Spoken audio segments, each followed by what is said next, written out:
asalaamaaleykum wa rahmatullah wa barakaatu mbokk yi maa ngi leen di nuyu di leen ziara tey nag incha allahu rabbi ñu ngi si ñaareelu numéro si semaine bi ndaxte wax naa leen ne leen fii ak semaine dama leen di jox secret yoo xam ne day dox si luy rataxal diggante ndaxte su ngeen gisee ñu koy def mooy ñu bëri dañuy wax ne dañuy def secret duñ ci gis résultat ñii dañuy gis ñii duñ gis mbir yi nag mu ngi aju si yàlla suñu borom yàlla rek mooy nangu ñun lépp lañ leen di jox moom luñ gëstu la te yàgg koo def di si gis ay résultats dañ koy ñëw séddoo ko ak yéen waaye mbir mi nag mu ngi dépendre si ki koy def ndaxte war naa ànd ak set ak sell ak ijaaba ak xam ni ñu dugalee xaatim maîtriser ko xam alxuraan surtout ñun ñiy jàng asraar jàng am xam-xam dina xam li may wax ndaxte mbir mi lépp mu ngi aju si yàlla suñu borom man yéene bi ma am mooy jox leen ay secret am na ñu bëri ñu may oo chaque jour yaa joxe nangam ma def ko gis résultat yaa tax sama say neex yaa tax ma am liggéey yaa tax nangam waaye lépp nag yàlla moo tax ñun duñ si dara lépp yàlla la. waaye ñu leen di dëggal rek bépp secret bi ñu fi joxe ngeen koy def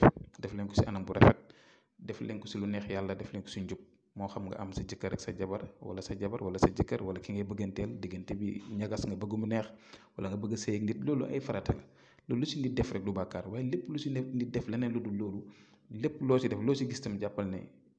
waxal nañ la ko ku si def na ko su dul noonu wallahi lazim di nga ko rëccu. te beneen bi may bëgg a rappeler nit ñi muy tabaski bi ñu jógee xar bi am na lu ma leen ci wax xaru tabaski ndaxte xaru tabaski dañ ko remplacer ak nit dafa am ay secret yu ci nekk yu bari moo xam béjjën yi moo xam karaw yi moo xam der bi moo xam wey yi moo xam ndox mi nga xam ne xar bi da ko doon naan moo xam mbàq bi moo xam lépp dafa nekk mbir moo xam dafa yéeme ñu bari duñ ko bàyyi xel surtout lu jëm ci wàllu noob buum bi ñuy yeewee xar bi amul lu ko si gën a yéeme man benn paw séeréer moo ma si jox ay secret si at mii benn paw séeréer si buum bi ñuy takkee xar bi ak karo yi si wàllu nopp si wàllu boole diggante kon ñu bëri dañ koy xaw a kii ak tam wàllu kaaraange ubbeekaay lépp mu ngi si xam naa dinaa si gën a ñëw gën see yaatal ndaxte lépp ut naa ko ba denc ko naa si gën a ñëw gën see yaatal ak yéen incha allah. kon tey secret bi ñu tax a jóg dinaa si ñëw dugg si muy la ma xam ne jaxadin kon yow mi nga xam ne da nga am ay jafe-jafe ak ki nga bëgganteel ci sa néegu sëy moo xam sa jëkkër la wala sa jabar moo xam sa borom kër la wala moo xam tey ki ngay bëgganteel wala sa patron wala sa client wala sa employé ku mënti doon daal nga bëgg diggante bi neex mu am ci fal si yow léegi la moo xam ne jaxadin dañ koy bind comme ni nga ko gisee nii donc koy bind juróom-ñaari yoon si juróom-ñaari kayit su ko defee fi ngeen gis ma def français bind bu français bi si digg bi dafa le nom de la personne que tu aimes mooy nit ki nga bëgg turam rek ngay bind foofu yow sa tur di si bokk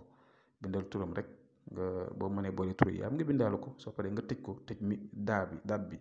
daatu la maanaam la mu xam ne jaxadin bi ngay tëj daat bi soo paree nag nga bind ko ba muy juróom-ñaari kayit nga xoj ko def ko saafara di ko raayoo chaque jour pendant 9 jours si diiru juróom-ñeenti fan. soo ko raayoo nag chaque jour boo raayoo bu pare tee sa kurus nga def zikir la moo xam ne jaxadin 1111 fois waaye nag si bis bu nekk da nga koy def ñetti yoon 1111 yi ñetti yoon lay doon su 9 jours yi jeexee yow da nga gisal sa bopp li may wax secret boo xam ne def nañ ko yàgg ko defal ay nit kon def leen ko yenn si yàlla def barke ba suba jàmm incha allah asalaamaaleykum wa rahmatulah.